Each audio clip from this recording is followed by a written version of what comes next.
শোনো, বাপের বাড়ি যাচ্ছি। যতদিন তোমার বোন এই বাড়িতে থাকবে আমি বাড়িতে থাকবো না। সময় হলে ঠিক ফিরে আসবো। দেখো, তুমি এমনটা করতে পারো না। হাত ছাড়ো, আমাকে আটকাবা না। হাত ছাড়ো।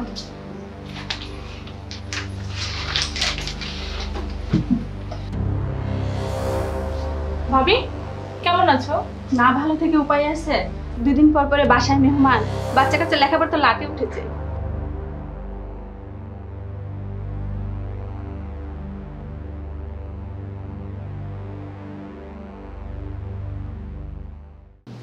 হ্যাঁ লাবণী, নাস্তা নিয়ে এসো তো।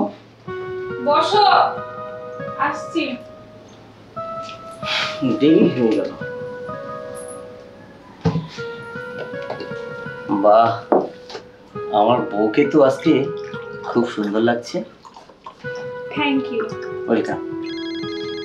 আমার ফোন দিল কে? হ্যালো সোমা, কেমন আছিস বোন? আমি ভালো আছি ভাইয়া। গত রাত্রে মাকে নিয়ে একটা খারাপ স্বপ্ন দেখেছি। বলিস কি? তা কি দেখেছিস? মা মনে হয় বেশি ভালো নেই ভাইয়া, অনেক কষ্টে আছে। তুই এক কাজ কর, তুই এক্ষুনি আমার বাসায় চলে আয়। মায়ের কবরের পাশে দাঁড়ালে তোর মনটা শান্তিতে পড়ে যাবে। কেমন? শোন, তুই আর দেরি করবি না, তুই এক্ষুনি চলে আয়। রাখছি তাহলে। লাবণী, বলো।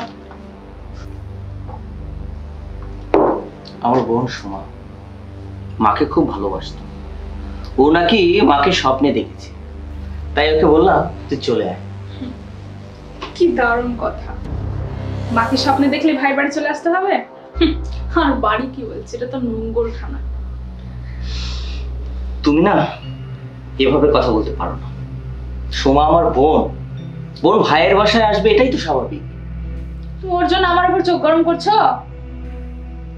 এটা চোখ গরম না। বোনকে নিয়ে কেউ যদি এরকম কথা বলে তো ভাই এমনটা করতেই পারে। ঠিক আছে, তুমি তোমার বোনকে নিয়ে থাকো। গেলাম আমি।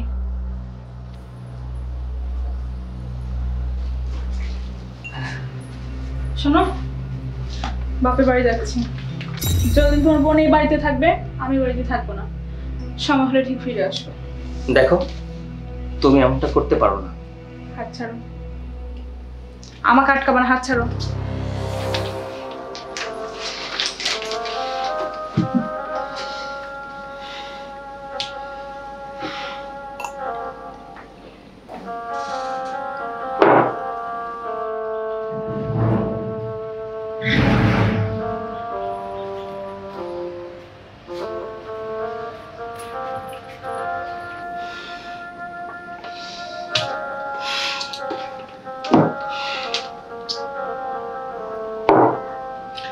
শিট।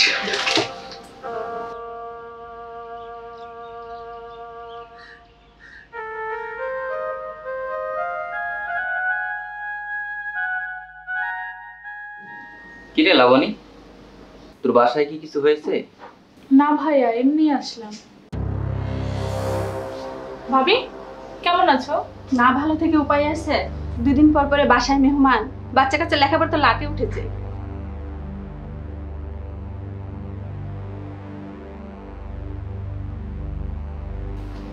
না মানে? থাক, মানে মানে করতে হবে না, যত সব ঝামেলা।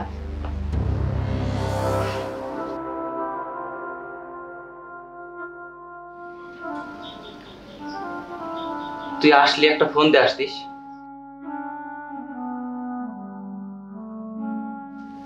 আমি এখানে এসে তোমাকে খুব বিপদে ফেলে দিলাম, তাই না ভাইয়া? বোন, তুই ভালো করেই জানিস আমার চাকরিটা শ্বশুর বাড়ি থেকেই নিয়ে দিয়েছে। ঠিক আছে, আমি চলে যাচ্ছি। কি যে বলি কিছু ভেবে পাচ্ছি না। হ্যাঁ ভাইয়া, আমি সব বুঝি। বোন, তুই আমাকে ক্ষমা করে দিস। না ভাইয়া, প্রত্যেকেই নিজের কর্মফল ভোগ করে। মানে?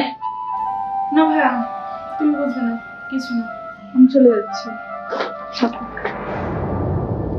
থাক, মানে মানে করতে হবে না, যত সব ঝামেলা। কেমন আছো? ভালো না থেকে উপায় আছে? 2 দিন পর পরে বাসায় মেহমান, বাচ্চা কাচ্চা লেখাপড়া তো লাটে উঠেছে, বাচ্চা কাচ্চা লেখাপড়া তো লাটে উঠেছে, বাচ্চা কাচ্চা লেখাপড়া তো লাটে উঠেছে।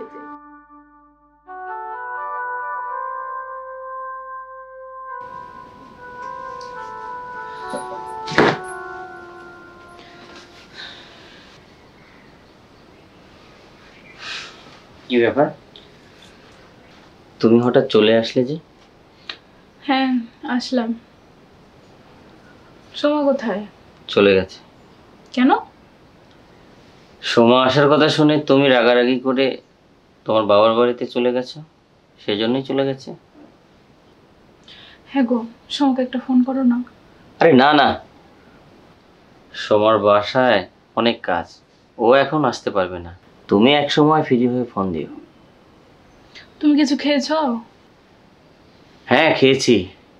সোমা আসার সময় তেলের পিঠা আর বিরিয়ানি নিয়ে এসেছিল, ওটাই খেয়েছি। আচ্ছা, তোমার মুখ এমন শুকনো লাগছে কেন, কি হয়েছে?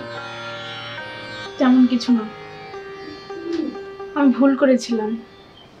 আমি যে অন্যায়টা সোমার সাথে করেছি, আমার ভাবি আমার সাথে সে একই অন্যায়টাই করেছে।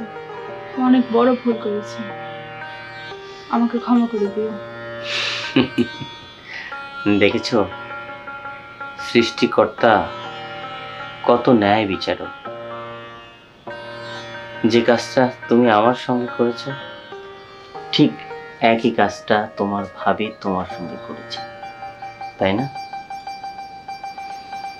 আচ্ছা, তুমি মনে হয় কিছু খাওনি। সমাজে খাবারগুলো এনেছিল, তুমি ওই খাবারগুলো খেয়ে নাও। সোমার খাবার কি আমার খাওয়া ঠিক হবে? তুমি যে তোমার ভুলটা বুঝতে পেরেছো, এটাই তো বড় কথা। আর একটা কথা বলি, শোনো। বোনেরা কখনো ভাইয়ের বাড়িতে খেতে আসে না, আসে ভালোবাসার টানে, রক্তের টানে। হ্যাঁ, এটা সারা জীবন মনে রেখো, ঠিক আছে? এবার চলো।